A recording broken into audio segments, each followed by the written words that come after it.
the meeting, and we're now on page 68. So we're now going through the Council Works project for the district. We're on page 68. So are there any matters that people want to raise in regard to page 68? Well, I want to proactively raise the Tokra Valley because I know it will be an issue for discussion. In terms of this town, our main hold factor is the fact that we don't have housing for people to actively live, work and play. We have a situation where quite a proportion of our town is under risk, however long term or short term, in terms of sea level rise and inundation. So we have to start moving towards this, and this is part of that. And so we have pulled back on our desired amount of work we want to do, but we're certainly very clear how important it is that we keep moving on this project, and there's a lot of planning to be done.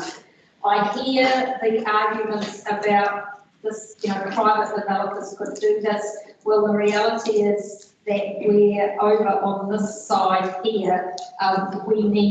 There are people interested, but there's not the large and the big boys in inverted commas, because there could be big women as well, who are able to do this work. So I'll be strongly advocating that this is a path forward, however targeted, and I'm hoping to get whole council support. Yes,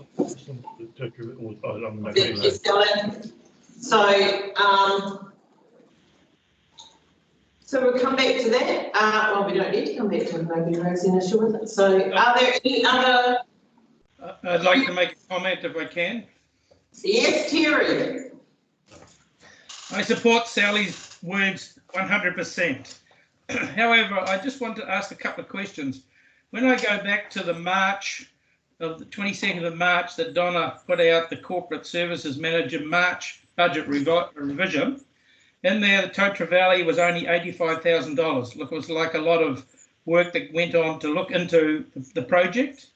And now I see it's come in to be a $2 million project in this coming annual plan year. So my question is around the risk of putting infrastructure in the ground without having a developer. And I just wonder, the Development Contributions Committee was supposed to review the development contributions and look at this, and if they did, it would allow a developer, if the Development Contributions Committee decided not to have a DC applied at the moment because the open spaces plan that's been put together by council says they've got enough reserved land in the district. This might help find a developer come forward, and just worrying about getting the timing right for this, because it is a big risk putting it all on the ground if it doesn't turn out to be a successful project. Thank you, Terry. Are there any other?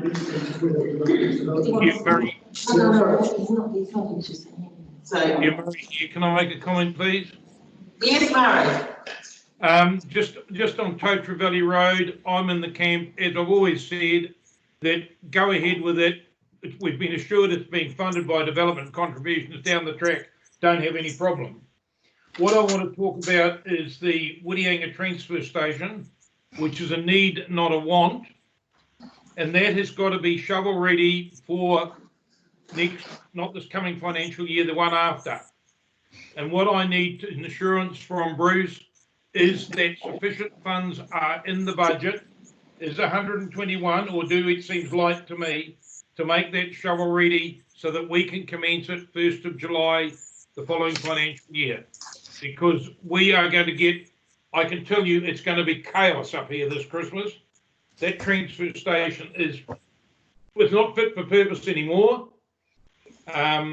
We were going to get it done this year. It's been put off. It's going to, I hate to think what it's going to be like. I'll certainly be getting out of town, I think, over Christmas because it's going to be that bad. But we need to have that shovel ready for 1st of July, and I need to know that there's enough money in there or we need to put some more money in there to get it done. So through the chair, we cut that one to 121,500 for this year. That won't take us all the way through to detailed design. If we want to take it all the way through to detailed design, we need about 200,000. There's 70 something thousand additional on top of that 121. So if we said 200,000, that would get us the detailed design ready to go. Sorry, how much was that? 2 or 3, Bruce? 2. So 200,000 instead of 121 is what we need if we want to go to detailed design. So Well, I'd like to move that we have 200,000 in there, so we're ready to go, please. So you need another 80,000 on that. Yep. Okay, anything else? I'd just only like to add, at the risk of going back in time, that when we were talking about reserves and stuff, that's locally funded. So if the Mercury Bay ward is going to have to pay more to have these things, then that's the Mercury Bay prerogative and not the district prerogative necessarily. Given we've taken $1.8 million out of our budget already. Thank you, Tony. Are there any other comments on any other matters to do with page 68 or 69? We'll do the 2 pages. Oh, okay.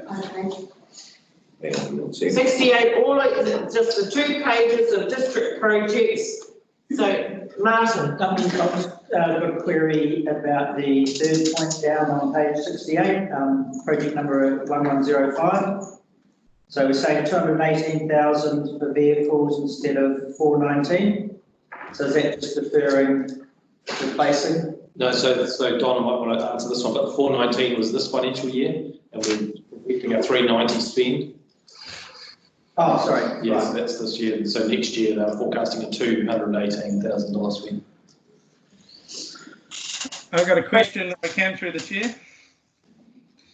What was that, Terry? I got a question if I can. Yes? Just to Bruce, and it comes to the district Lees Road seal extension, a 1.5 million job is now tracked to be 140,000. Could you just explain, is that only engineering or why the reduction? So through the chair, the 1.5 is this financial year, and the guys are forecasting they're going to spend nearly all of that, and it's only the last carry forward of the unspent funds due to COVID-19 of 140,973 that we're talking about carrying forward. And that will finish the job? Correct, yeah. Okay, thank you. And one other, just a quick one here, I'm sure you've got the answer, but I'll ask it anyway. Under the district property strategic assets, motor vehicles, $218,000. With the move now to be more home or remote, will there be a reduction in the use of vehicles? So that's the one Martin just raised, and I'll pass across to the corporate services GM, Donna. Hi Terry. So that budget hasn't been changed. It's basically just based on renewals of our program, our vehicle program. That they get renewed as per our vehicle policy. Primarily that budget relates to enforcement and building officers, so it's highly unlikely that there would be savings in that area because people are required to go out onto sites to actually physically see things and measure things. So I would say the working from home thing, there is huge opportunity moving forward for this council to make savings, but not in the enforcement and building inspection type of realm. And just to add, when we did review our vehicle policy, we did put the useful lives of our vehicles out. We made them last a lot longer basically before that we had them for renewals. Right, okay, thank you for that, that's good. Can I ask about 2563, 2564 emergency reinstatement from I think the June and July 2018 storms? I can see that. I can't see how, like, for example, over the weekend, that could have cost us $500,000, NZTA another $500,000 on our local roads. Have we got sufficient funds? Where is our ongoing emergency? Yeah, so through the chair, so we have a disaster reserve where we put money into for roading events such as that. But then what we do is we'll bring it back once we've actually assessed that we know what we need to do. We'll bring it back to council and create an individual project like we did for these ones, which makes it more transparent and then the elected members can see exactly what we're spending on each of those events. That's the reason we try to do that. Donna might have a comment around the financial side of how we treat the disaster reserve. Yeah, so the disaster reserve, we don't always just use the road, and we keep it for, especially for the operational type maintenance stuff as well, because that's a bigger direct hit on the ratepayer of using that, whereas this type of work, it can be loan funded, and we also have a big NZTA contribution, so we kind of just weigh it up. And there is a specific budget, and I can't remember off the top of my head, that goes into roading for storm damage each year. It's about, I can't remember, it's 300,000 to 500,000. So that still goes in there, and that will be used first, and then we come back if the cost of the repairs are bigger than that. But that's capital work as well, you know, because a lot of that stuff is responding, as Donna said, from an operational perspective, you know, like say additional clearing of drains and bits and pieces like that, which is not capex. But if it slips across into either a slope or something, then we've got to do a capital upgrade, build a retaining wall or whatever, then it would come through as a capex budget.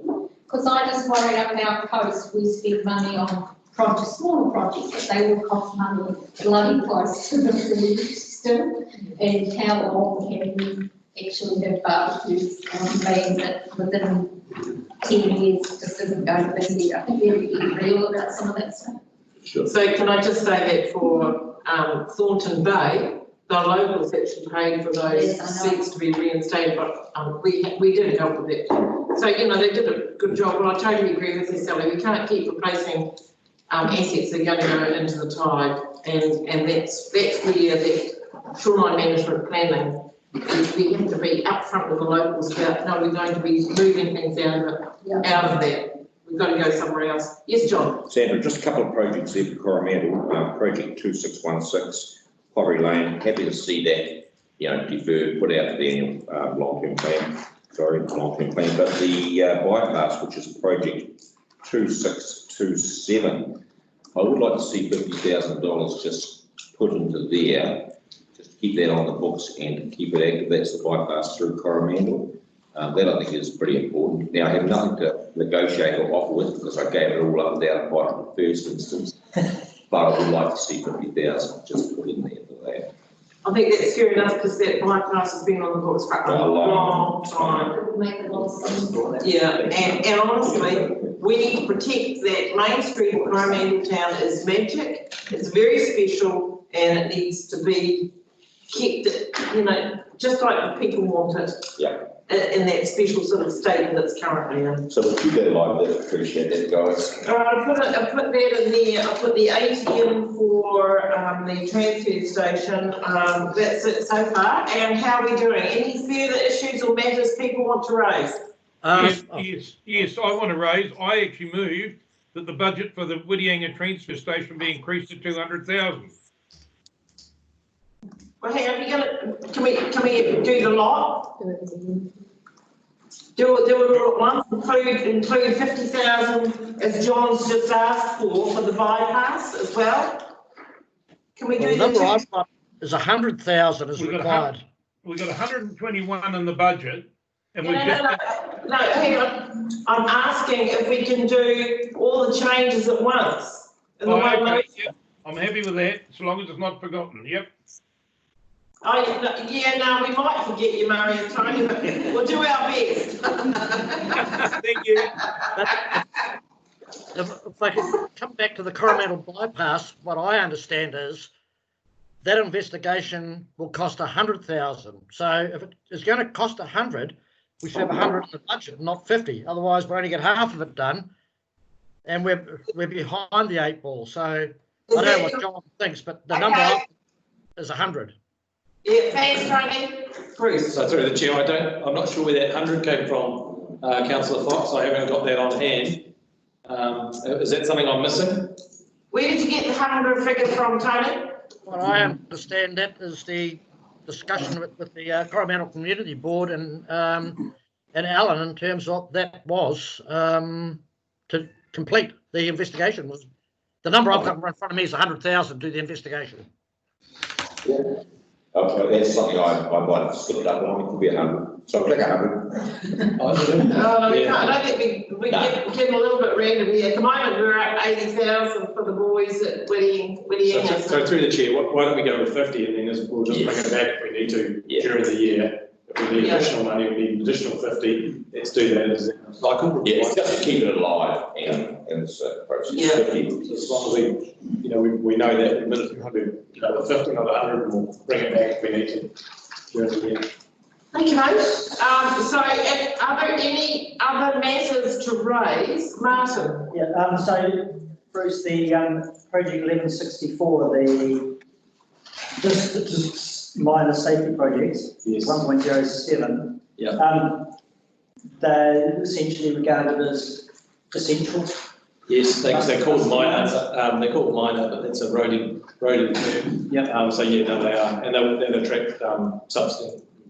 Right. So could we just take 70 out of that and put it into the Mercury Bay? No. That's all right. Okay, so any other? Yeah, one more. I've got a question through the chair, please. Yes, Terry. It's to Bruce, really. It's around the maintenance, extension, structures and culverts upgrades in light of the weather event over the weekend. It's been reduced from $2 million down to $860,000. Are you comfortable with that number going forward, following what's happened on the weekend?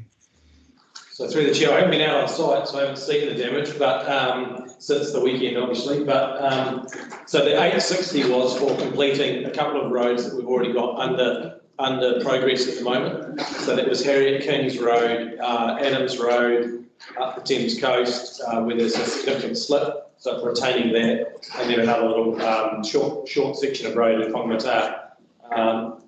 We don't know what the weekend's brought. Obviously, Rangihow Road is one of our unmaintained roads, and there's been a big slip on that. But again, what I would do is, rather than trying to guess it now, is we need to go through the investigations and bring it back to council with a recommendation on what we need to do, looking at the various options. So yeah, I can't give you any more certainty at the moment, sorry, Terry. Well, I have to tell you, Rangihow Road's an absolute nightmare once you get past the main fork where all the letterboxes are. It's a shocker. So if we could ever have abandoned one road, that would have been it. So, but anyway, are there any other matters to bring up in regard to 68 and 69?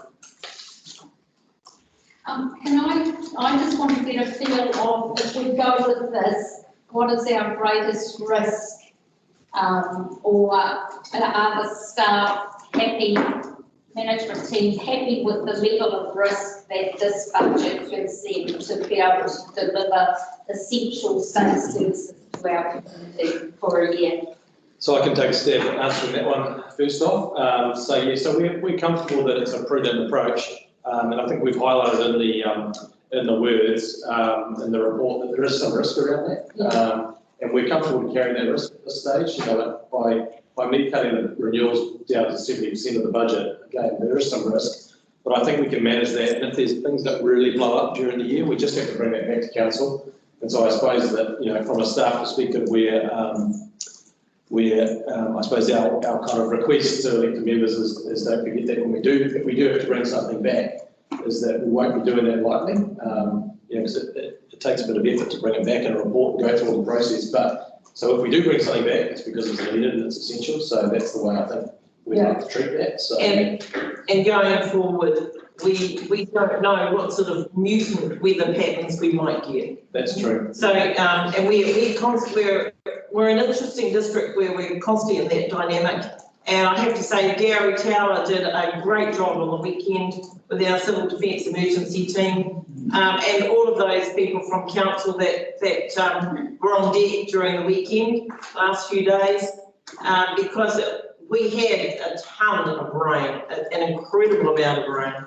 So another big thank you to the staff for the awesome work that they do. Because I think that's, as a council, I think I will need to remember, and I think the Royal We needs to remember that there is this risk, and I think that we need to have no surprises either side, and to work with that risk and understand it and not jump and overreact or underreact when things are different. So I think we could all be important moving forward.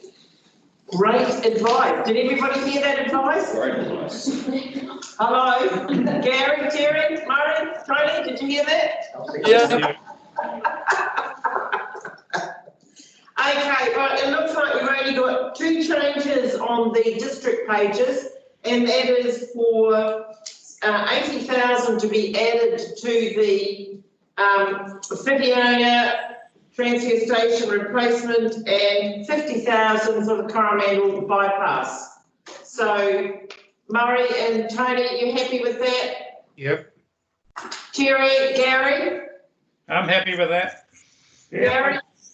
Right, okay, well, if that's the case, I'll put that resolution. All those in favour, please say aye. Aye. Yes, sorry, seconder. Oh, it's Martin. Say aye. Against, carried. Right, so well done, people. We're now on to fees and charges. Just to assist the council, there's actually only one recommended change to what was consulted on, and it relates to the Coromandel Core, with a split between in-district and out-of-district users. And the other area of considerable feedback was around waste management charges, with suggestions that they could be reduced, but the advice from staff is to not reduce those because that is an area where we're under financial pressure. People need to reduce their rubbish. Yeah. Okay, so I'm not going to go through the fees and charges page by page. We'll just do it. Any comment about fees and charges in light of the comment made by Steve? I've just got one around the planning department. I'm just going to find the piece that came up about that. As I scurry through my... Right, Terry? No, I can't find it. It's all right. Carry on. I'm looking. Fees and charges? So I just, oh, sorry. Carry on. I just had a question around the Coromandel report. Yep. Is it legal to charge people from out of the area more than? Yeah. It is, okay. We do that to the library, people that belong in Narraki pay different fees than us and Thames. Right, but potentially there'd be, and I'm not get a big debate, but there'd be nothing against somebody wanting to use that, getting hold of the local and getting them to hire it, but. That's exactly what Right, Terry, did you find what you were looking for? Well, I just made a note here. It's more about the planning and people putting in consents, which doesn't come up on these pages, but I'm going to ask the question anyway. Is there any reduction or looking to support people to putting consents forward with the understanding, I think it was $400,000 over budget last paper we had due to the number of applications, but with the reduced number of applications, is there any thought of supporting those people with a lower than expected charge for their fee for their consent applications? So through the chair, I'll try and have a stab at it. We did the obviously the paper that went up as part of the COVID-19 response that I think Lorna's team drafted, and there was a number of concessions that we made in there. One that jumps to mind was the ones where someone might have been progressing a consent and then now they can't progress with it for various reasons, and so then they pulled out about us refunding that. So we had that criteria around that that Brian and the reg team managed, but I think that's possibly what you're referring to, Terry? Well, it is along those lines for sure, but with the reduction in consent applications, and it's going to be, I suppose, brought back into house more. We're not using consultants as much. I would have thought that the cost of doing consent would be reduced dramatically or substantially. Is that true? No, so I think you might get a small reduction, but what you'll know or what you'll see is that over the last 12 months that Brian and the reg team have actually pulled the majority of that stuff back in-house. We do occasionally have to use consultants for some processing, but the vast majority has come back in-house already. And And so that'll bring costs down a little bit, but it's not going to make a substantial difference in what it sounds like you're considering there, Terry. Nothing to pass on to the consumer in this early stage. No changes proposed at this stage. So Brian's just saying that we've actually, consent numbers have actually started to climb again during May. So they bottomed out in April and they've gone up a bit in May. Now we don't know what will happen over the next 6 months. They may come back down again, but yeah, no significant changes. Are there any other matters to be raised? There being none, can I take you all back to page 17 for the resolution, please? While it's happening, it's Tony here again. I haven't heard anything on OPEX yet, and I only raised that because the Whitianga water supply, there's nothing there at the moment, and we're asking for 150,000 to do that work. Well, Tony, there are other priorities in terms of water supplies than Whitianga. So you're talking about Parikaho, I presume? No, not at all. That's a separate issue. Okay, you were talking about Whitianga for 4 months has been restricted. Good. Well, that's all right. We are being asked to at least consider an alternative supply. Okay, well, at the moment, I would suggest that is a discussion we can have at the LTP round. And then all of the water supplies will be considered and discussed and prioritised according to need. Well, yeah. I'm not supportive of that because it's the single biggest issue that's happened in this town in my time. Well, I think that there are other priorities like Hahe, which has been around for a long time, which is a substantial issue, and one that both yourself and Murray and I and the rest of council committed to making a priority in terms of water and wastewater. And so while you had a belated incident for Whitianga in terms of a water shortage, it has been universal in terms of New Zealand, well, most substantial parts of New Zealand, and it's an issue that we've all had to grapple with and meet restrictions in terms of water supplies. So it's unique in that. There is nowhere in New Zealand that I am aware of that had the restrictions that Whitianga had. I would suggest that Coromandel and Whangamata So a lot of, so through the chair, a lot of towns around New Zealand have had restrictions. Some may have come off a little bit earlier. I think Hamilton pulled theirs off at the beginning of May, so not as long as what we've had to exist for, I suppose, in Whitianga. But yeah, there's definitely been some restrictions around the country. It's a subject that should be discussed during the LTP round rather than bringing it in at this late stage. That means we're all going to be sitting down having a discussion about all these different water supplies. Well, it's not at this late stage. I would say this we raised 4 months ago. That's all right. So are all the others. That's not late.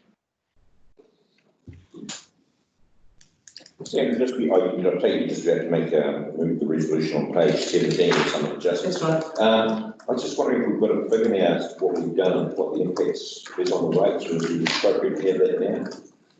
Any chance that will...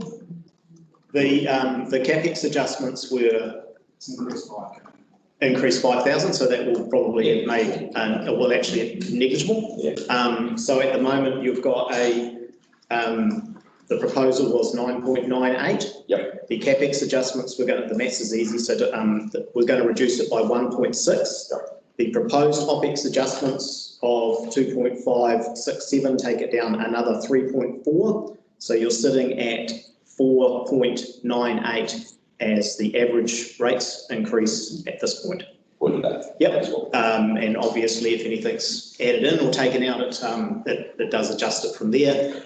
You've also got the opportunity to consider, it's in the resolution, so you're going to consider it a smoothing loan if you wanted to, in either direction. Yeah, everybody happy with that? Yeah. Did you hear that response to John's question around where the 4.98? Not really. Tony? No, I didn't hear it clearly. You might have to repeat that for us, Sure. Steve. So with the current adjustments to OPEX and CAPEX that are proposed, the rates increase would be on average 4.98%, so down from 9.98. Yep. So you're right, you got that, Terry and Gary? Yeah, got that. We're just talking about the smoothing loan as well, or is that under discussion? Yeah, so the smoothing loan, you can clearly have a conversation about as well as the resolutions come up. Okay. Just Right. But for me, the OPEX, so if I'm looking at here, we're talking about reducing quite a bit of our OPEX, but I don't see it so far in the discussion. So I take community grants, we want to reduce those. Community service contracts is a little bit of an increase. Culture and heritage, there's 67,000 to take out. Now, so I haven't heard the OPEX discussion yet, and that's what and I raised the thing with Wharekāhau because we know it is likely that their water supply won't be available. Now, yes, they can go and buy their water in, but not all of them are set up for that. So are we talking about OPEX at any stage today or not? Yes, you can talk about OPEX. So the 2.5 million is covered off in the report, and clearly elected members could have a conversation to find additional savings or additional things that they wish to support. Righto. So when does that happen? So we can have that discussion now. Okay, well, if I could then speak for Mercury Bay, we have asked to put 80 to the Wharekāhau and water and wastewater investigation, which will come out of the Three Waters budgets. The Whittianga Wharf ambassadors, now that was 60,000 last year, but not included in this year. And that's probably a health and safety issue because there won't be a busier harbour or port, I don't think, at that time of the year. The community grants we want to reduce from 40 to 20. The community service contracts to increase from 72 to 78. Culture and heritage to take it from 67 to 0. And then for the Whittianga water supply to have 150 to do the investigation is what we've got in our OPEX requests. Have you got that written down? Would it be possible to get it emailed through? I couldn't write that fast. Okay, Tony, so you've got a culture and heritage budget there. Yes. 67,000. All right, so rightio, take it from the top, Tony. Anybody else got any other OPEX costs? No, so you're the only guys that have got this. So do you want to take it through? Just start it from the top, one at a time. We'll take it one at a time. What's the first one? Wharekāhau water and wastewater investigation. We're asking for 80,000. Right, and the next one? The next one is Whittianga Wharf ambassadors. We're asking for 60,000. Actually, I didn't see that in there. That was in their submission. Yeah, carry on. Community grants reduced from 40,000 to 20,000. And then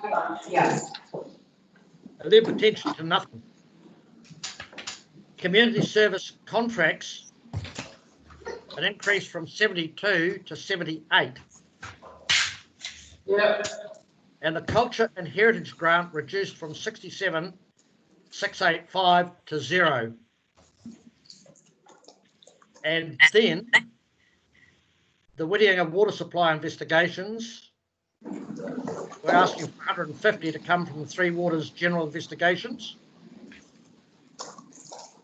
And the seventh thing we've got is the coastal erosion program, which I think is in there, which is 292,000.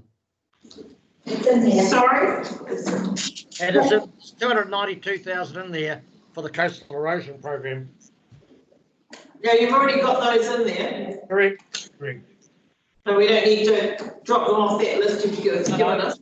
I'm just going through the list of OPEX issues that we've got on our list. Right, well, from my perspective, 80 and 100 for Wharekaha and 150 for Whitianga Water can both be LTP discussions. We don't need those sorts of budget implications right now, which will add to what we've already done, and so we can leave those since they're all recent additions from Mercury Bay. Community grants, we've got no problem with you reducing those, it's a board decision. And 60-70 culture and heritage, got no problem with reducing that. District, so that affects us all. Affects us all, culture and heritage, okay. So heritage, so and services, community services. Oh, whatever that is, what request that. Okay, so reducing the community grant, do we want to keep the culture and heritage one? So how is it distributed at this point in time? Well, I have seen a community board draw on that, from my understanding. I would suggest I'm inclined to agree that we get rid of it, because the only grants that should exist would be from community boards, and I think community boards all should be reassessing the grants budgets, and anything that comes in from your community organisations, etc., goes through to your grants budgets. What is, excuse my ignorance, what is the cultural heritage grant, what is it available for, and where is it? No idea, because nobody's ever really used it for a long time. I used to be administered through the district plan budgets for heritage buildings and things like that. And we do have a strategy that we're working towards, so that funding does support that strategy, I was just told. Yeah, right, okay. So it'd be hasty to make a decision without having all the information. Yes, it would be so. So I guess, Tony Murray, there's a reluctance to, even though I have heard your voice it before, there's a reluctance to make a decision in regard to that, to the culture and heritage grant money, in the face of no information, substantive information. Okay. And so, we could potentially, if there were other OPEX adjustments, hear the suggestions and then adjourn for lunch, so we can just actually, I can see people are checking them now, and we'll be able to give you at least some advice, if that's an option. I'm just a little bit concerned that we haven't got the OPEX lists in front of us. We've got Tony making suggestions about it, but we've got nothing to reference. So, it's sort of, well, if you go back to your, basically, it's your pages that we did for your district stuff, essentially, where projects on your district sheets, sorry, your local sheets. This is where these different adjustments could be made, whereas the water ones that he's referring to are part of our district infrastructure changes. And so do you want to have added to our water infrastructure 2 projects that we've got no information about whatsoever, and then I think should come up at LTP time. Terry, did you have a comment?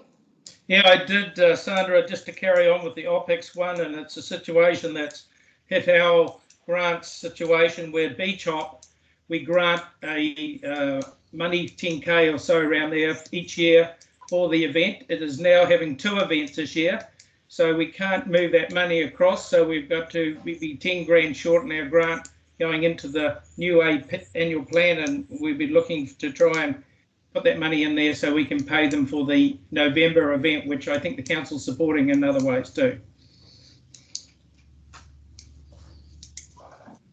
So that's the community board subsidised Beach Hop to I think about 9,000 each year. Yeah. Community grants. Well, not from the community grants. Well, we're not proposing any change to that, are we?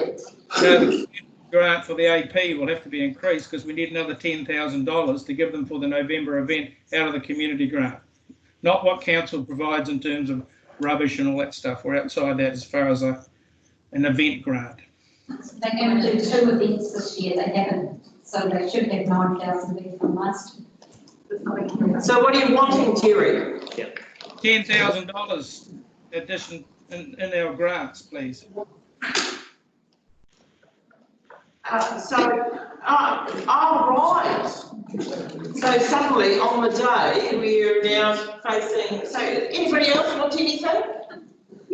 Yes. Oh, so what would you like, Martin?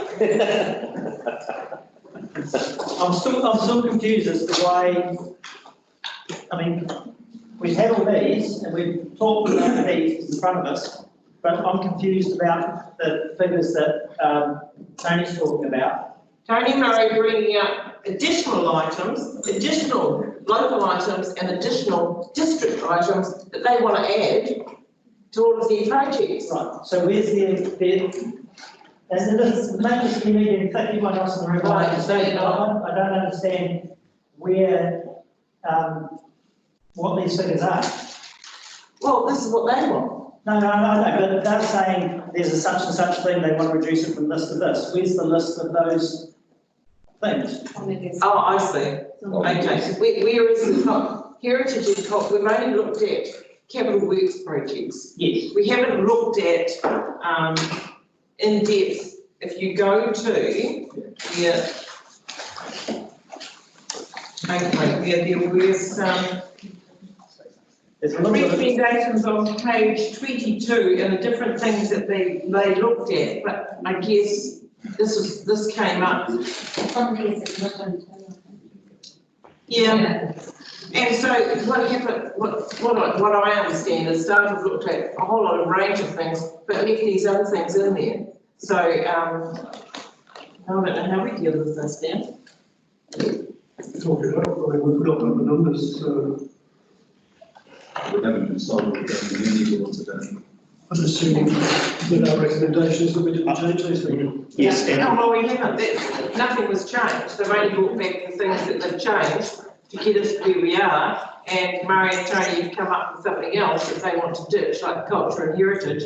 But we've got no background information on that, whether we really would. And it's tied in with the district plan. Have we been given I think- this week, but it'll bring some numbers here. I think Donna may be able to help. I also believe that a number of these adjustments were suggested in the Mercury Bay Community Board submission. Yes, and clearly, with the savings being made, those decisions are where they are. So, What do you mean? What savings?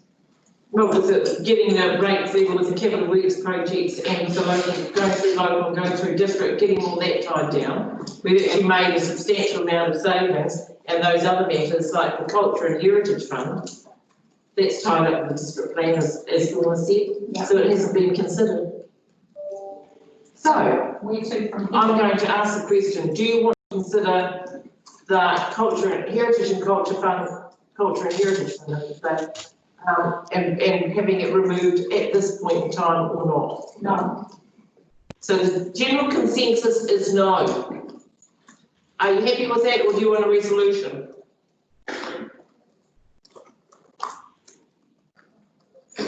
Murray, Tony?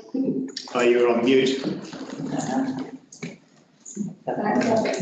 I'm going to take these items one at a time. Tony and Murray, your microphone's on mute. Are you happy with that? The Culture and Heritage Fund is left at this time. Yeah. Thank you. And that's the waters that put in. The two water issues, Whanakaho and Whitianga, are deferred until the LTP and identified as being a requirement in the next LTP discussion that we're going to be having in the ensuing months. Are you happy with that? Happy with that, Tony? Or do you want a resolution? For me, the water is something we need to get on with. The problem's not going away, but so I would want it in, but I'm only one voice. That's right. So we'll include it in the LTP discussions. That sounds like general consensus? Yeah. Thank you. Right, so that's for the LTP. Is there support for them having walking ambassadors? Sorry, I thought it was walking. Wharf ambassadors. I do recall seeing that there in your submission. Yep. Correct. I therefore was listening to secret, however. Through the chair, yeah, Yes. I'd just like a little bit more information around the ambassadors of what's their role. Righto. So through the chair, and Alan might jump in. So it's just managing the wharf during that really busy time, is my understanding, when there's commercial activity, recreational activity, the ferry, people wanted to jump, people wanted to fish, all that kind of stuff. I have to follow the charts. Where's the harbour master? Doing his job. So what on the table? Rika has a question, she's raised her hand. Rika, do you have a question? No, I just wanted to add to sort of the comments around why the need for the wharf ambassadors. Am I allowed to jump in? Yes, absolutely. Fantastic. So basically, we have a very, very busy wharf over the summer periods. We have a significant number of tour boat operators, ferry, commercial operators.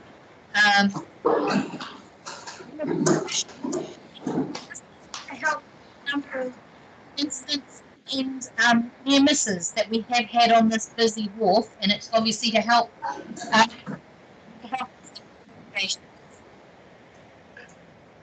You're cutting out. Oh, sorry.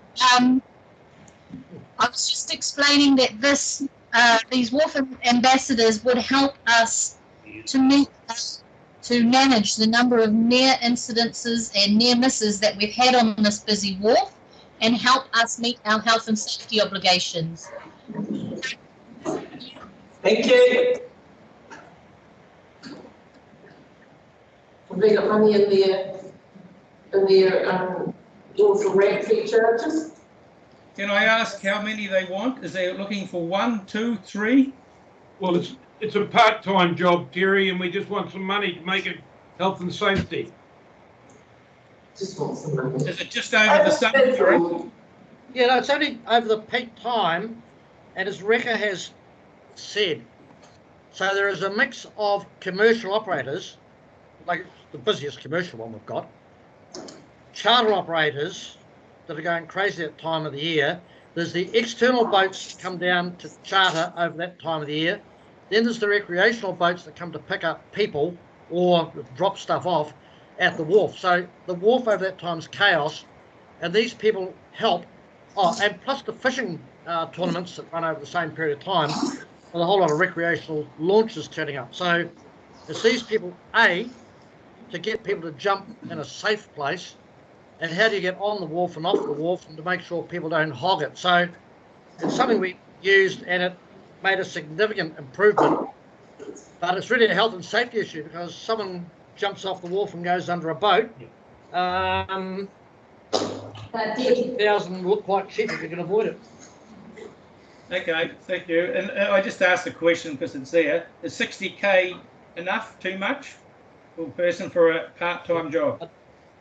The answer is, Alan's listed, the answer is I don't know. I think you've got to work within what you've got and provide these people at the busiest time. But I see Alan's still clocked in, so he might have a better idea of what we paid last year. Yeah, Alan here, Your Worship. The figure is a calculated figure, so it's to put ambassadors on the wharf over that really peak summer period. It's no more than that, but it is for quite a number of hours per day. So there's actually a roster that will be put in place. Each staff member would be part-time, and it's very similar to what happens at the Whangamata Wharf. So it's replicating the same sort of thing there, just to get some proper control over the activities on the wharf through that really busy period. This year, it's worth noting that there has been quite a number of incidents at the wharf one of which almost resulted in 5 young teenagers being drowned. They ended up getting rescued by the Whitianga ferry.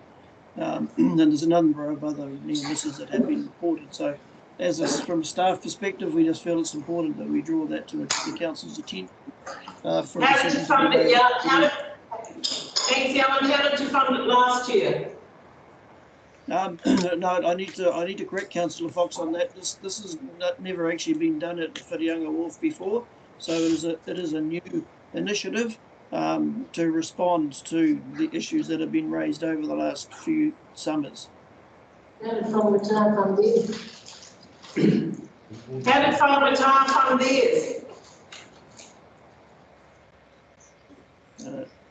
It'd be like refer that to.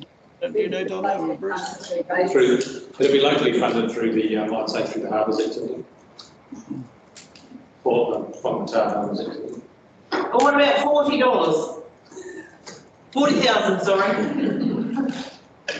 40,000. Why 60? I think you find Whāngataa is not a very large amount because they just hire students or people coming in for the summer period. They're not really qualified people, but they do a great job. But they don't come at an expensive cost. So what did it cost, Terry, if you Whāngataa? Sorry, what was that? I couldn't hear. What did it cost for the ambassadors for Whāngataa? What was the total cost, and how many did you have? I think Aaron will be there somewhere to answer that question. That doesn't sit on my budget. I just find out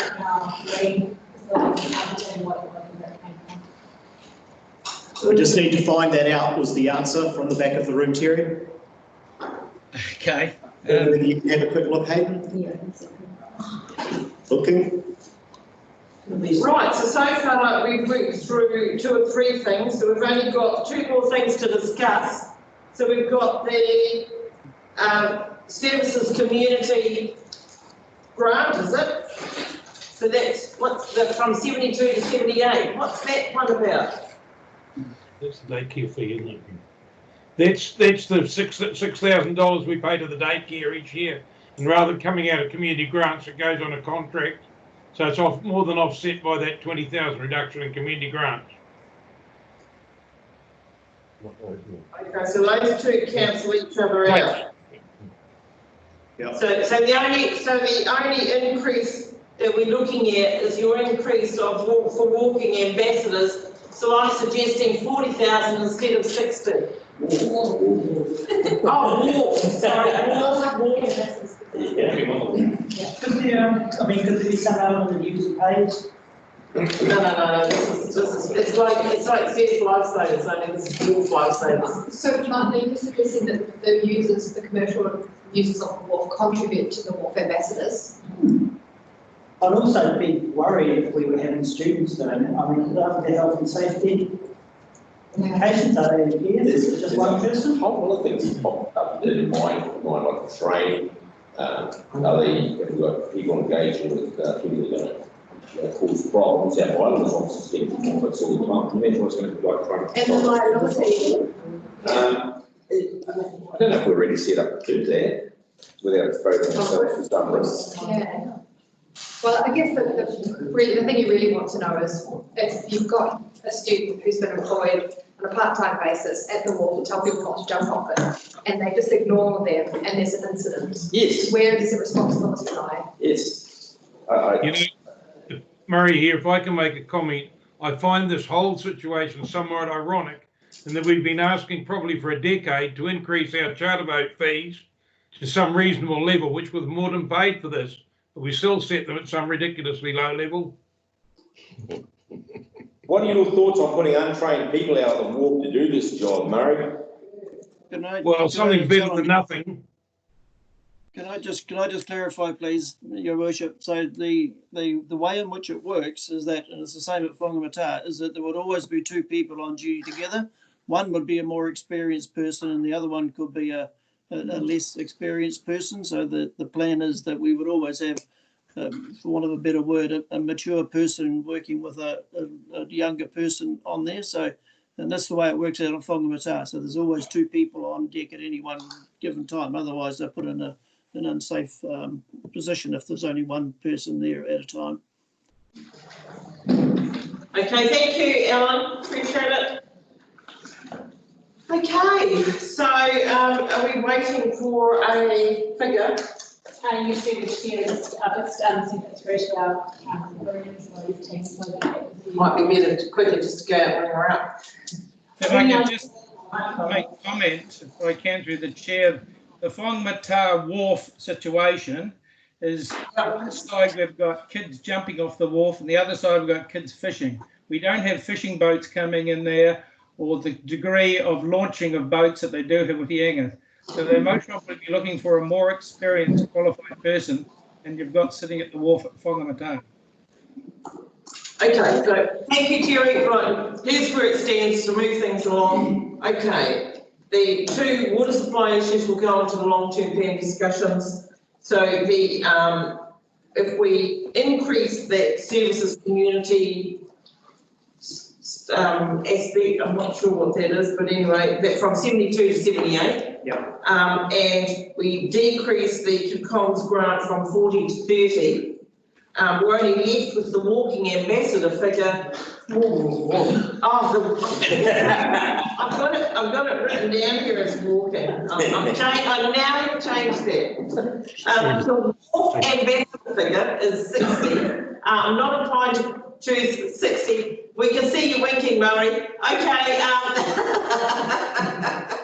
I'm not inclined to give 60 unless I've got a clear direction, a bit more of a steer about based on what Whangamata did. I'd rather drop it down to 40. So, clarification, limited grants for Whitianga that's been reduced, because we have, had that conversation as a Thames Community Board, so we wouldn't want to commit Thames to that. No, this is something that Whitianga have been wanting to do. Yeah. It strikes me that the Whangamata comparison is a guide but not a religion, because we've already heard that the Whitianga situation is more complex and more dangerous. So I think that we need to make the decision on the 60 or 80 based on the Whangamata, the Whitianga case. Your Worship, it's Alan here again. If I could just comment briefly. So the 60,000 is a calculated figure, but it is having the service in place from the 1st of December through to the 31st of March. So if you wish to cut it back to 40,000, then I'm sure we could work around that. It would just shorten up the period for which we had the ambassadors on the wharf. So that could be worked around, I'm sure. Great. Okay, I'll plumb for 40. So general consensus, and then I can put it to a resolution. Woody. We'll run Rightio. Yes, Steve. The only other OPEX item that was discussed was an increase in 10,000 in grants for beach hop, because you've got two occurring in one financial year. Beach rock. Which does actually make sense in logic. Paul is responsible for those budgets, so. Yeah, and we just like to say here that they beach hop are actually charging revenue for the events, so that will be offset somewhat. We were going to discussion with Nolly as we what costs pending the time around the on the COVID competition, and the number of people that are actually committing to come. Yeah, but, okay, that's, I'm okay with that to some degree. They do raise an inordinate amount of funds, which they dish out for rescue services, so it does be a question as to why we're putting it in. So it's cover things like additional solid waste costs. Yeah, which they could reimburse us for out of the profits that they make. It is part of the, the barrel boilers iconic event at the Coromandel, and that's acknowledged. Yeah, I know, but still. Okay, I just have to put that out there, that, you know. Oh yeah, are we all of the mind for 10,000 for beach hop? I mean, I'm a huge fan, don't worry. Is that district or local? It's got to be one of the premier events for the Thames-Coromandel District. But why doesn't it come out of organise development funding? Even though we're reducing major events fund down to 50,000, so we'll just be major events up to 50,000. Why don't we do that? Yeah. that's what Terry's asking for. So, okay, sounds like we have a landing place for everything. So shall I put it into a resolution for you, everyone? And so it is this, that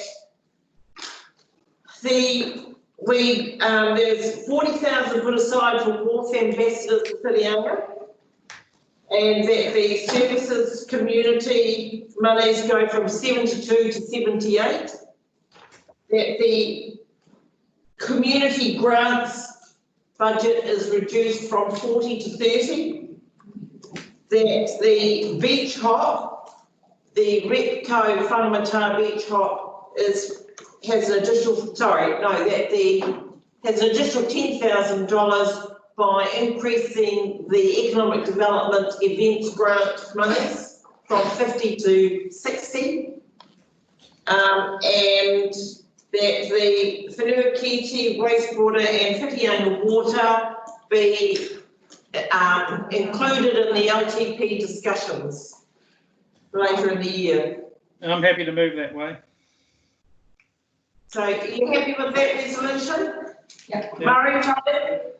Okay, do I have a seconder? Martin seconded. It's all right. Don't you want it, Murray? That's all right. I get it. Okay, all those in favour, please say aye. Aye. Against? Gary. You all right, Gary? Yeah, no, I had mine on mute. No, that's good. Okay.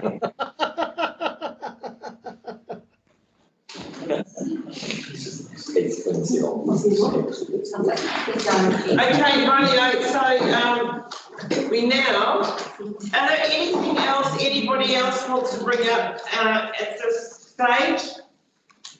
Martin? Yes, It's for the grants budget that you have at each community board. it is. I sent a little very late proposal, and I apologise to the West Premier for that. I would just like to propose that for our community organisations, and we have 63 of them paying $350 per year for lease on council-owned buildings, and we have 15 paying $100 emergency type ones, which is a total of 23,550. I would like to propose that we have a lease holiday for them for the 2021 year. I feel this is quite a relatively straightforward one to do. We don't have to worry about means testing. Yes, there might be some organisations that are reasonably well off, but I think it's probably just easier to do it in one hit. These are organisations that have already been put under pressure and have been doing, some of them have been doing good work with the COVID-19, and they've been reduced in their capacity to raise external funds by not being able to have sausage sizzles or put on productions or that manner of things. And I think in the post-COVID we're going to be relying on them to hold things together. So that's why I'd like to propose that. But I don't know what fund or budget or how it works. I'll put that out there. I don't know how it works. Or is that a like? Are Gary, are you and Terry and Tony Murray did you hear what Martin was asking for? Yes. Yeah, I did, yes, and I thought that was a very positive and a good thing to do for a community is say that we're thinking of them, especially those people who do this work, normally doing it for nothing, and to help them through this stage. I think it's a great move, so well done. I support it. Yep. Right, anybody else? Martin, are you moving it so we can, or are you not moving it? Yes, I'm moving it. Personally, I think this is actually something that should be decided at each community board through a grants process. Yeah. We don't have a grants facility, and I don't know if this would come out of that problem. By rights, it should come grants, so I would suggest So it needs to be community board because we do not have a community grants budget at council level, only at community board level. I hope you're going to support that. Yes, through your worship, that's exactly right. I mean, they could use their discretionary budgets. Community boards could use their discretionary budgets to fund that. Discretionary budgets fund that. So just to let you know, Terry, Martin. Okay. It would be a great recommendation from council to community boards to consider this and support it. I don't want to give, personally, I don't want to give that recommendation to community boards. I mean, community groups do come to community boards all the time asking for support, financial support in different ways for different things. So I don't think there's anything that we need to pursue in regard to that. You'll be finding though through the chair that a lot of their funding streams have been shut down, closed, no money. The gaming machines have, where a lot of them got their money's gone. Line Foundation is pulling back. Trust Waikato. We all know that, Terry, and I'm sure that people will be looking to the government to fill that gap. So what you're saying is that each community board should assess this within their own sort of area? I haven't got a split across community boards or what I've got as a total figure. I would imagine a reasonable majority would be in Thames. I don't know. Nice. Yeah. Excuse me, Martin, what was your total figure? 23550. Close. 23700. Sorry? Mine was 23700, so. Oh, well, take yours. What more money? All right, okay, so, right, I'm now going to run through the resolutions, okay? Unless anybody's got anything else to add, I shall run through the resolutions. And they are that we received the 2020-2021 annual plan deliberations report, that we note the summary and analysis of submissions attached to the report and confirms that it has considered all submissions, both written and verbal, to the proposed 2020-2021 annual plan consultation document. 3, endorses for inclusion in the 2020-2021 annual plan the revised CapEx program is attached to this report with amendments.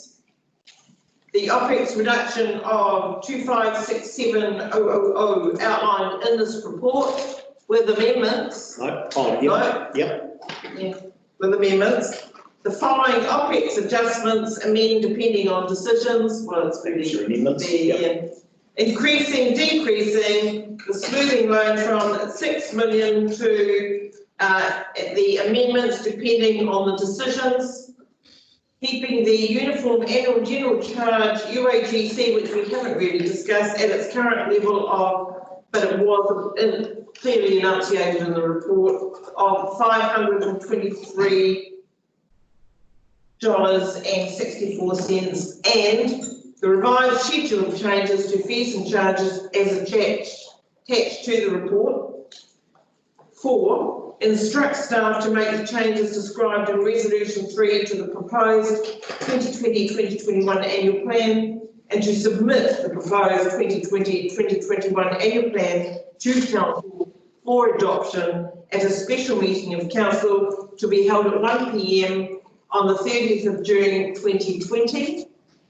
And 5, delegates authority to the group managers to make further minor adjustments as needed to the proposed budgets as the 2020-2021 annual plan is prepared for adoption. So do you all have a mover? Have we decided on the bylaw? Moving like going status quo, go up, go down, because that will adjust the current rate. So if we, my understanding, that if we want it just below the 5, like 4.98, we keep it as it's proposed. If we want to go further, then we will increase the loan. If we want to go up a bit into the 5s and the 6s, well, then we'll reduce it. That's right. So the other thing that was implicit in the report was the smoothing loan. are people comfortable with a smoothing loan, or do you have any queries or questions or issues that you want to raise around that? Yeah, I'd like to raise an issue and ask Donna to explain it fully, so we fully understand, and I appreciate what's going on, but to, so we're clear in our minds about moving with a loan or not a loan. So, Donna, are you going to explain the loan to Terry? So originally now in the consultation, we went out with a $6 million smoothing loan. That was so that the rates, we could get the 9.98% rates increase. Now with the adjustments that you've made today, that's going to take the rates increase down to 4.98%. If you wanted to decrease that rates increase any more, you would need to take up more smoothing loan. If you wanted to have the rates increase higher and get less, you'd get less smoothing loan. So for example, if we borrow $6 million and we repay it over 5 years, that's going to add roughly just under 3% to your rates for the next 5 years. If you don't want that, you would need to decrease that loan, which means the rates this year would need to be higher.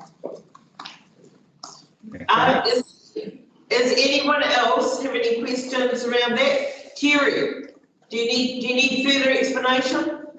No, I don't need further. Just clarify that if we don't do it, the rate goes up 2%. If you don't do it, if we don't do it, it goes up 2%. You need a smoothing loan. If you increase the smoothing loan, you create a further negative effect. If you decrease the smoothing loan, it increases the rate. Yeah, correct. Yeah, right. You comfortable with that, Terry? I understand. I just want to hear some discussion around what everybody thinks. Just picking up on what Donna said a minute ago, this $6 million loan over 5 years is going to be 3%. Just under for us to contend with before we even start this. Yeah. Wowza. No, this was fair enough. Yeah, gotcha. So if we don't pick up that or don't use that smoothing loan and just take it on the chin, with what we've done today without the smoothing loan, we'd be seeing 8%. No. The suggestion is that you need a smoothing line. Well, without. And you've got a range of between 4.5 million and 7.5. Yeah, It's currently at 6. And that's all pretty good. But if we decided, whatever reason, Stephen, that we weren't going to take on further debt, and we were just going to socket in the rates this year round without the $6 million smoothing loan, with what we've got today at 4.98, where would our rates go to? Without the $6 million smoothing loan. If you proceeded in that manner. Yeah, we've done a rate for it. Yeah. If you proceeded in that manner. We would have to consult again because it would be outside the parameters of what we've gone out to consult with. So that's the starting point. Well, we'll have to do that. And so that's going to defer the adoption of your annual budget. That's gone instantly. So the smoothing line, our rough and ready calculation is 750,000 is 1% on rates. So that's 8%, additional 8%. So if we don't want to go into consultation again, but we can borrow a lesser amount without going out to consultation of about 2.5 million. Up to 1.5. You could reduce it from 6 to 4.5. But 4.5. Okay, so because I just don't want to take debt, Sandra. So if we go and take the minimum smoothing that amount that means we don't have to go and consult with what we've done today at 4.98, where would that put us? 6.98. 6.98. I still 6%. Whoa. Maybe we should think about this for a bit, Sandra. Is it lunchtime? Nothing's going to get you off the hook any which way, John. It's just going to happen. It's just, full belly or not.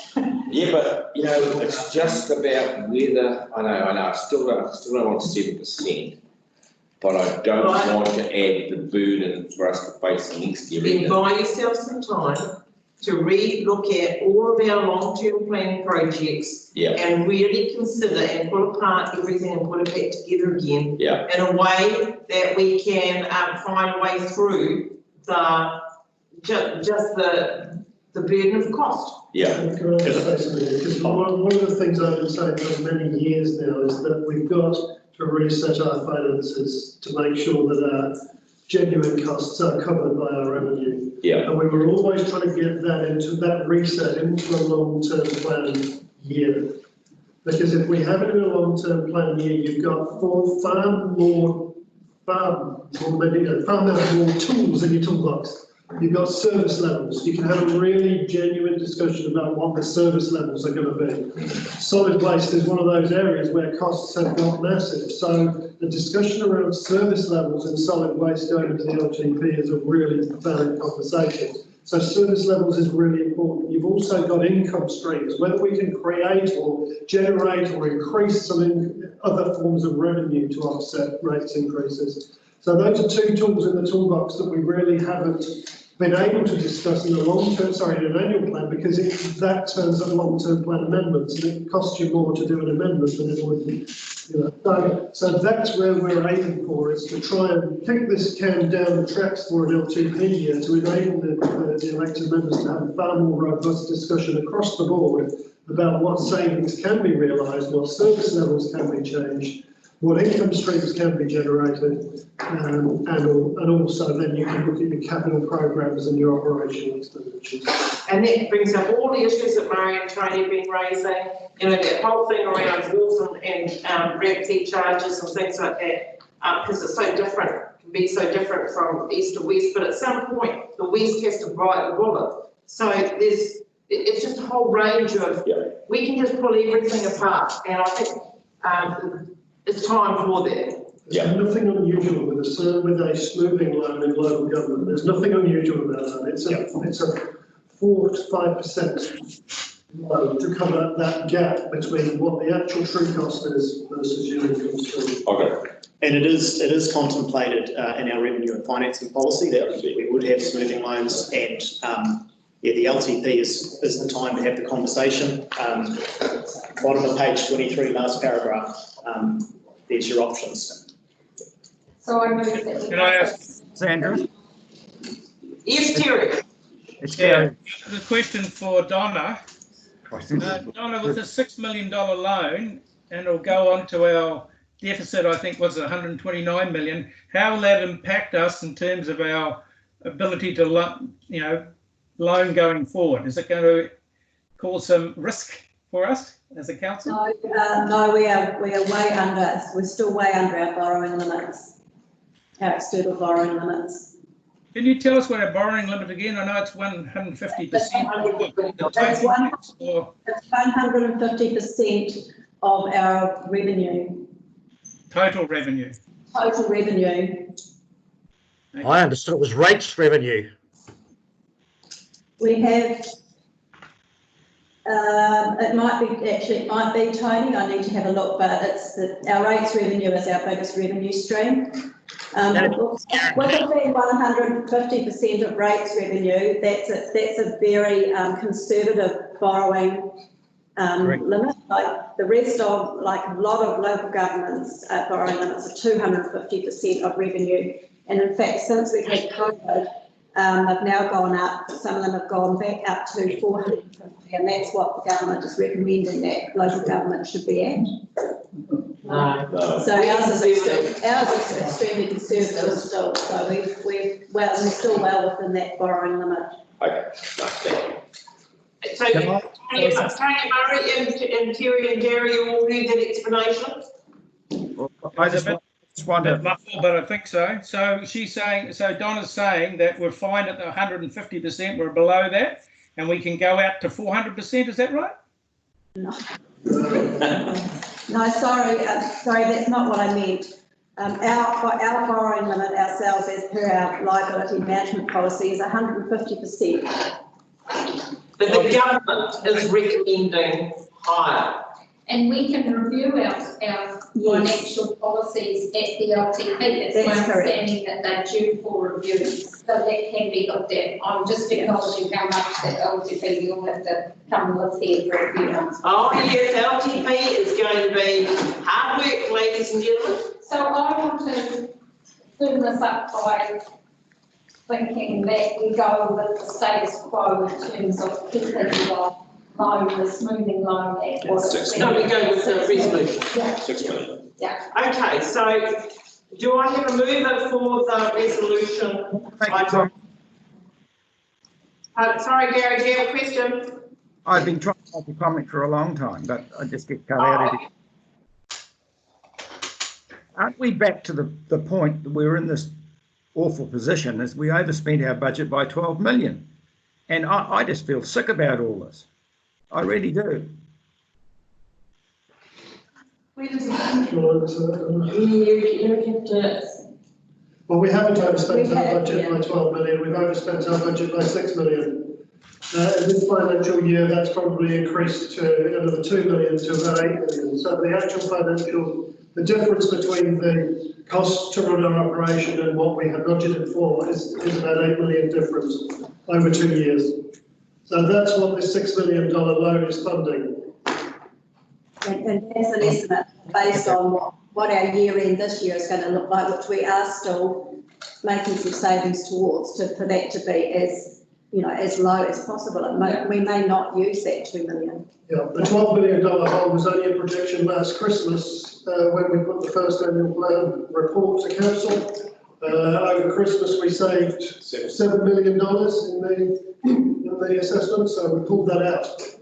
So staff have done an incredible job of clawing back what actually are true market-tested costs. So there's no blowout, it's market-tested costs that relate to contracts that we have signed to. And that's, I think, Gary's problem, is we're looking at what we're putting up as contracts versus what we can afford. So we need to be very more vigilant about what we spend and the projects that we want to throw into the picture. Well, it's when you enter into a contract and the costs change throughout the period of that contract, as I understand it. True, it's called CPI, built into the contracts. CPI built into the contracts, okay. So there's numerous elements within contracts, particularly when you sign up to 10-year contracts. Yeah. So, okay, so I think we've traversed this a number of times. Do you have any further questions, Gary? No, not at this stage. Thank you.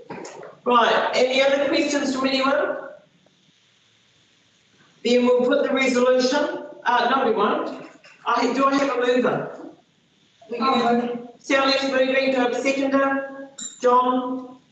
So all those in favour, please say aye. I've got a question before you put it. Are we moving that we're going to take the smoothing loan in part of those discussions? We're going to take on the smoothing loan of $6 million. Yes. Yes. The resolution, have you not got the resolution in front of you? Yeah, I'm just asking the question. Are we taking on $6 million or less than $6 million? 6 million. 6 million as stated in the resolution. Yeah, I don't support that, so yeah, carry on. Right, so all those in favour, and I shall, so all those in favour say aye, so, and all those against? We're voting on this smoothing loan to come out to a rate increase of what? 4.98. That's right. And it's going to be adjusted accordingly, so we reach 4.98. Am I correct? No, we don't need to adjust it. We don't need to adjust the smoothing line. The smoothing line. We don't need to adjust the smoothing line.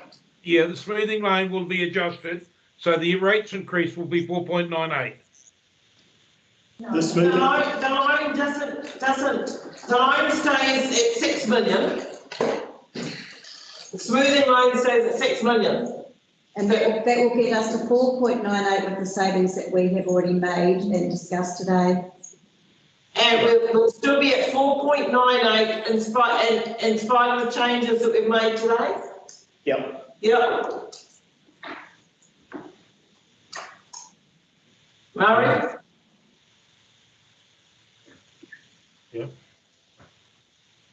I'm happy with that. If it comes out at 4.98 with you to 6, I'm happy. Thank you. Right, so all those, so I've done the in favour, all those against? One, me. And Gary? Right, thank you. And the motion is carried. Thank you very much, everybody. Okay, so we've got one item left, so we'll do that last item and then we'll close the meeting. So we're now coming through the late item on the agenda, and that means we now go, can I have a mover for going into public exclusion, please? And can we just have a second to make sure that We're just turning the recording off. Yeah, that's right. Move Sally, seconded John.